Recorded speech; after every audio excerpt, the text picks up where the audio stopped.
Gilliard. I got so much more.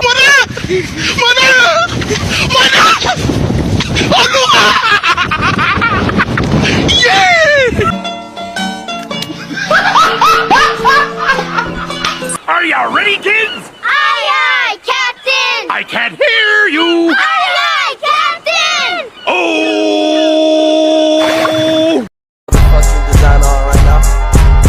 Break it down, bring it back, make it clap. I got 3 old thoughts, new block, where that thing, bitches on my line, and you know. Hai everyone, kali ini kita akan belajar mengenai harmoni dalam dinamika keluarga, tentang memahami psikologi keluarga untuk hubungan yang sehat. Simak videonya ya. Apa sih yang dimaksud dengan keluarga? Keluarga merupakan lingkungan terdekat yang dapat mempengaruhi perkembangan suatu individu.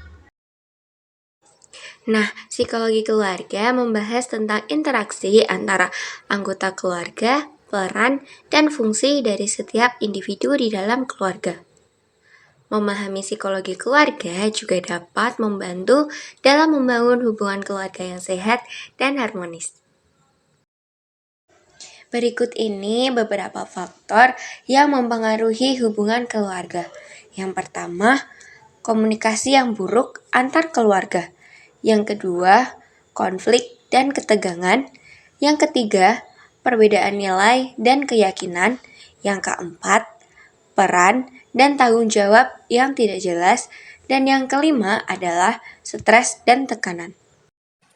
Kenapa sih hubungan keluarga yang sehat penting untuk kesejahteraan individu? Nah, di sini terdapat beberapa elemen yang mampu menjawab dari pertanyaan tersebut. Yang pertama, mengenai dukungan emosional.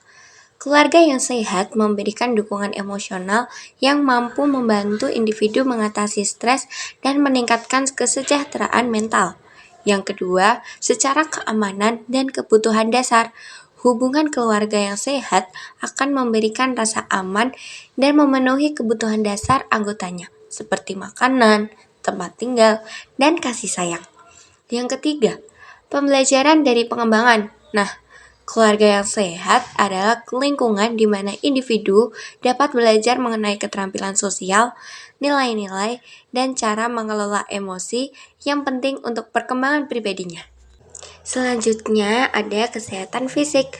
Keluarga yang sehat akan mendorong pola makan sehat, aktivitas fisik, dan gaya hidup yang sehat yang berkontribusi pada kesehatan fisik individu. Yang kelima ada identitas dan kepribadian, yang mana keluarga membantu membentuk identitas dan kepribadian individu melalui nilai-nilai, keyakinan, dan dukungan yang diberikan. Dan yang terakhir, melalui sistem dukungan. Nah, keluarga yang sehat menjadi sumber dukungan saat individu menghadapi perubahan dan kesulitan dalam hidupnya. Apa sih dampak positif dari hubungan keluarga yang harmonis terhadap perkembangan dan keseimbangan psikologis anggota keluarga? Nah, dampak positif dari hubungan keluarga yang harmonis dapat menciptakan rasa keamanan emosional bagi setiap anggota keluarga. Individu juga merasa diterima, dicintai, dan didukung, sehingga mereka dapat mengembangkan rasa percaya diri mereka dan kenyamanan dalam berinteraksi dengan orang lain. Yang kedua, ada komunikasi yang terbuka, jujur, dan menghormati dalam hubungan keluarga yang harmonis. Nah, itu dapat memfasilitasi pemahaman dan pemecahan masalah secara efektif. Yang ketiga, ada dukungan dan penyertaan keluarga. Nah, hubungan keluarga yang harmonis menawarkan dukungan dan partisipasi aktif dari keluarga dalam kegiatan sehari-hari. Dukungan ini meningkatkan perasaan dihargai dan pentingnya individu, serta mempromosikan rasa tanggung jawab, kerjasama, dan timbal balik yang positif. Lalu, pentingnya memahami dan menghormati batasan pribadi dan orang lain. Hal ini mampu mengembangkan keterampilan dalam menjaga keseimbangan antara kebutuhan individu dan kebutuhan keluarga secara keseluruhan, serta menghindari konflik yang berlebihan. Selanjutnya, dengan adanya model peran positif bagi anggota keluarga, individu dapat melihat dan belajar dari interaksi yang sehat, komunikasi yang efektif, pemecahan masalah yang konstruktif, dan dukungan emosional yang diberikan oleh anggota keluarga lainnya. Hal ini mampu membentuk dasar yang kuat untuk perkembangan sosial dan emosional secara sehat. Berikut ini ada beberapa langkah-langkah untuk meningkatkan harmoni dalam keluarga.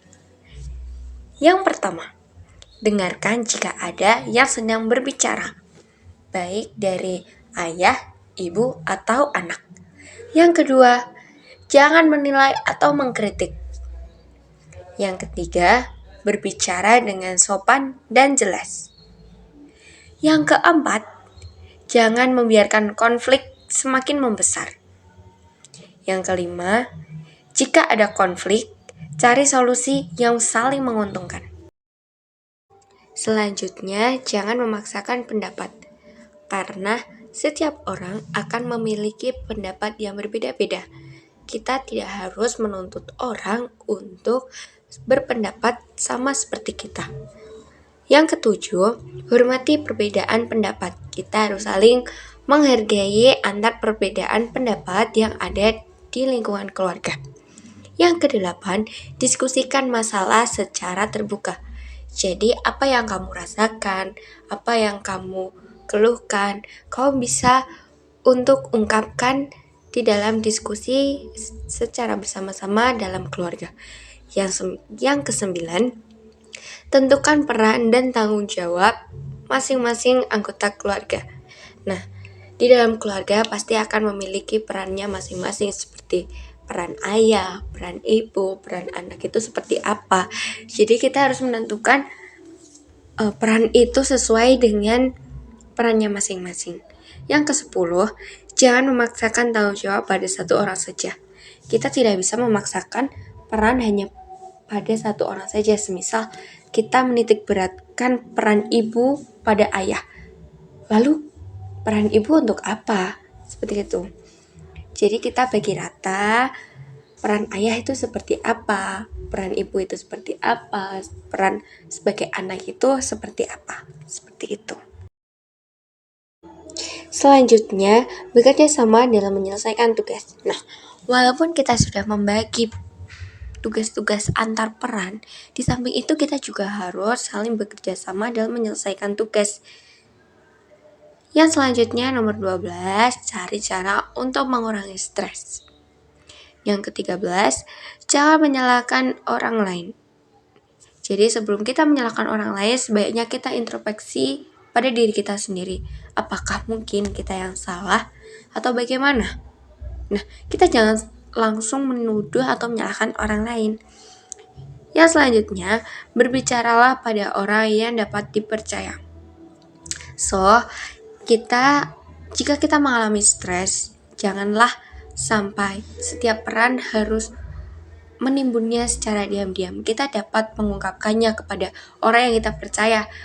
Mungkin sebagai anak yang dekat dengan ibunya, kita dapat berbagi cerita dengan ibunya karena beliaulah yang dapat dipercaya. Seperti itu. Lalu yang terakhir ada jangan memaksakan kehendak. Jadi kita harus mengontrol ego kita masing-masing. Jangan sampai kita terlalu memaksa orang lain untuk percaya dengan kita, untuk setuju sama dengan kita.